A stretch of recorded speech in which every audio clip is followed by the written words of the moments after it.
Hi everybody, this is Angie from Trips with Angie. I'm so excited you're tuning in to learn more about Universal Studios Orlando. This is me and my husband in front of Megatron at Universal Studios over the weekend. We just stayed there for 6 days, so I thought it'd be a good time to hop on and share what we learned. And don't worry if you couldn't recognize that as Megatron. I have been on the Transformer ride several times and seen several movies and still cannot identify a Transformer movie. I hope over the course of the next 15-20 minutes you'll learn more about Universal Studios Orlando and enough that you'll want to book a trip with me. It'll cost you exactly the same as booking with Universal Studios, and you'll get all my help, tips, and tricks to navigate Universal Studios Orlando. So tonight we are going to talk about the parks, why it's so popular, what's different from other theme parks, especially different from Disney World, the resorts, City Walk, and the special events that take place each year. So at Universal Studios Orlando, there's 3 theme parks. So the first is Universal Studios Orlando. This was the original. Then they've added Islands of Adventure. And just last year, Volcano Bay opened, which is a water park. So why is it so popular? I think this photo summarizes it. These are pictures of Hogsmeade on the right and Diagon Alley on the left, the Harry Potter worlds.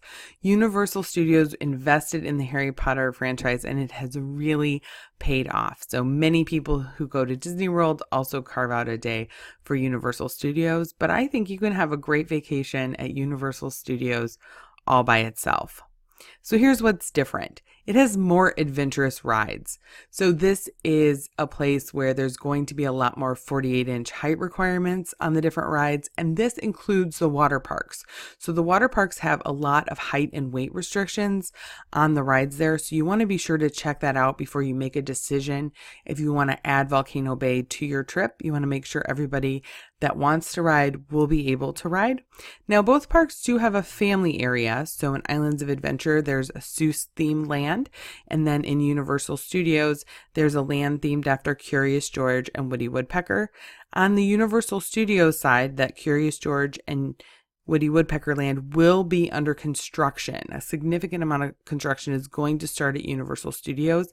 It's unclear when exactly it's going to take place because we were told in December that it was going to close in December, but we were just there this weekend and it was still open. So I wouldn't go counting on it being open, but just know construction is coming. I think Universal provides a more immersive experience when you walk into those Harry Potter themed lands. It's amazing. You feel you're walking into the books and into the movies. And it's the same with the different theme land, the Simpsons land, Men in Black, the cartoon themed areas, the areas centered around the Marvel characters. Everything in those areas, the food, the gift shops, the rides are all centered on that theme. It's really easy to get around. So you have at the core of the complex, you have Islands of Adventure, Universal Studios, and City Walk. Volcano Bay is just a little bit away. The resorts are all located right around there. It's quick, it's easy. You're not going to be on a bus for 45 minutes trying to get from one place to another. That's one thing I really love about Universal, and it makes it a more relaxing vacation. The other thing to know is there's going to be shorter days. These theme parks aren't open till midnight or 2 a.m. They're usually 9 to 7, 9 to 8. During special events or the summer, it may be open later, but this isn't going to be a situation where you have to figure out a plan to get everybody going till midnight. Dining's different. It is still, quote unquote, theme park dining. Chicken tenders, hamburgers, hot dogs. Our favorite restaurants within the park are the ones within the Harry Potter themed land because the food's just a little bit more interesting. But in general, the sit-down restaurants are relatively mediocre. The quick service restaurants, again, relatively mediocre in my opinion. I think the restaurants at City Walk are much, much better. The other game changer at Universal is the Express Pass. It is an extra charge, but you can pay to go to the front of the lines for most rides and attractions within the 2 parks. This is amazing. You don't have to plan 60 days in advance. You don't have to make reservations. You don't have to be up at 7 o'clock Eastern time in the morning. You can actually decide that day if you want to buy an express pass, as long as there's some still available. And lastly, the parades and evening shows are very different. So Universal Studios is centered on the rides and attractions. This weekend we had a chance to go to the Superstar Parade. It is 5 minutes long. If you were following along on my Facebook trip, you know this because I posted a video. The parade is 5 minutes long. So this is not a scenario where people should line up an hour to an hour and a half to get the best seats for a 30 to 45 minute parade. It's just not that serious when it comes to Universal. The same with the evening shows. People ask a lot about the Hogsmeade fireworks show. And the way they say it, it makes me think they're thinking of a Disney World fireworks show that's 30 minutes long. The Hogsmeade fireworks show takes place every 20 minutes, but the actual show is 7 minutes long. So that way they can do more shows within an hour period so more people can funnel into the area. Again, not something you have to line up an hour ahead of time to get a good spot. So there are on-site resorts. The big benefits are the easy transportation. Most of them connect via water taxis. Cabana Bay has a bus, or there's a walking path from all of the resorts. So depending on how long you want to walk, you can still walk. You get early entry into Hogsmeade at Islands of Adventure, and an unlimited express pass is included in the stay for select resorts. So let's talk about the resorts. The top tier are the ones that have the early entry with the unlimited express pass. That's Los Portofino Bay, Los Hard Rock, Los Royal Pacific, and then the ones that don't have the express pass but just have early entry into Hogsmeade are Los Sapphire Falls and Cabana Bay. Portofino Bay is luxury. So this is a picture of the resort from the water. I think it looks exactly like I would imagine Italy to be. It comes pretty close. I went to Italy a couple years ago, and this is a pretty good representation. It has more high-end restaurants. It's a little bit larger.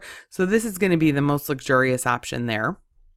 Then you have Hard Rock. The number one best thing about Hard Rock is it is a 5-minute walk from Hard Rock to Universal Studios, which is awesome. And then it's also just a great hotel. It has a great pool. It has fun rooms. You can see there's that little quiet please pillow on the bed. It has a great lounge that frequently has live music.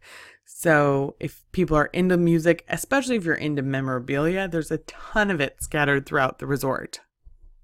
And then you have Royal Pacific, which is my personal favorite. This is about a 12-minute walk to Islands of Adventure. This is a picture of the splash area. Portofino Bay and Hard Rock have slides at their pool. This just has this spray splash park area. It comes in a little bit lower price point than the other two resorts, so I think you get a lot of value, especially because the unlimited express passes are included. And then you have Sapphire Falls.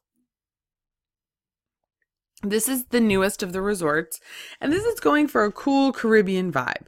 Again, you do not get an express pass with a stay here, but it has a great rum bar in the lobby. I know that's not a trade, that you can't trade rum for an express pass, but it is a great place to hang out. We often walk over there from Royal Pacific the first night of our stay and have a cocktail and enjoy some of their Caribbean snacks.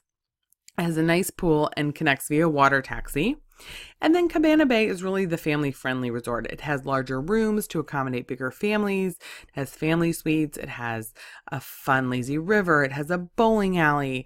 It has this great retro vibe, as you can see from the rooms. When we stay there, they even had Zest soap, which I thought was really funny. So it's a great family property. And again, that connects via a bus or a very long walking path. So coming soon is going to be Aventura Hotel. That's going to open in August of this year. And the big things about that I'm most excited about are the rooftop bar, the family suites, and the food hall. And then there's 2 unnamed projects. It's going to be one resort or 2 towers of the same resort that they really want to come in around the $100 price point per night.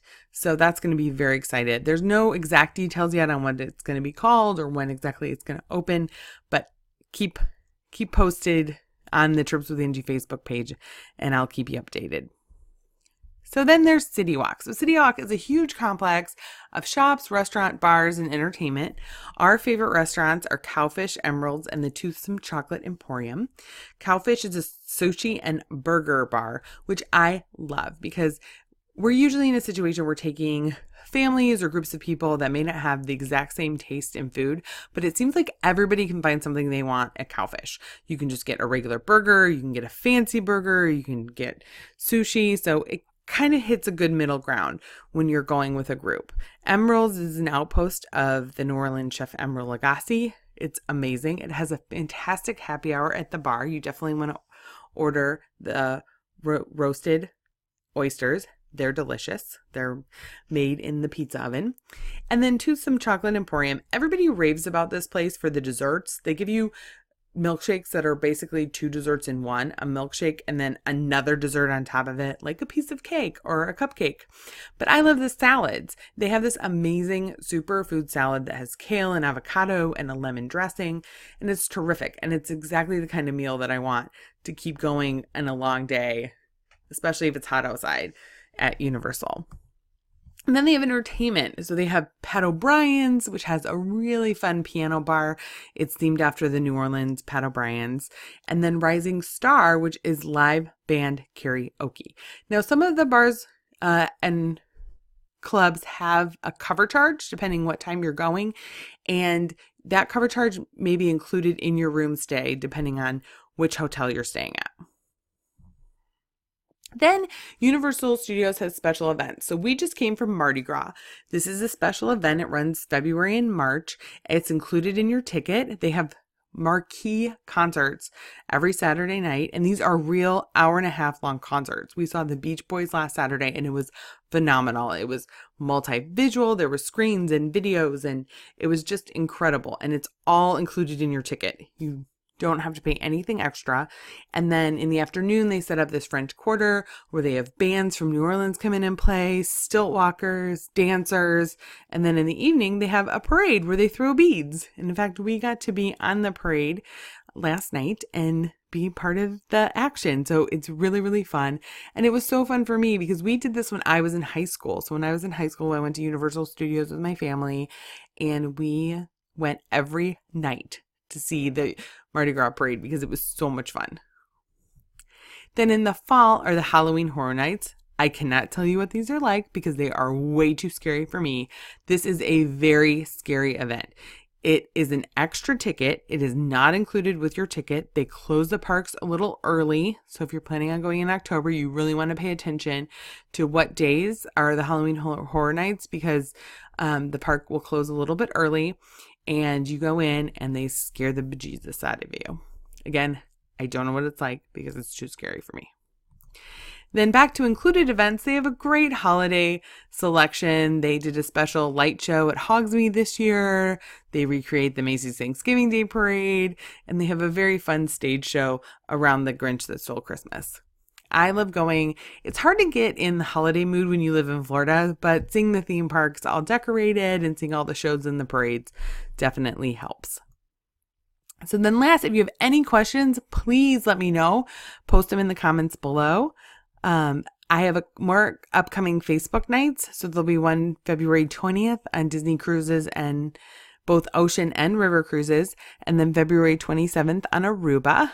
And as always, if you have any questions or if you're ready to book your Universal Studios vacation, you can email me, Angie@tripswithangie.com, or schedule a time to chat.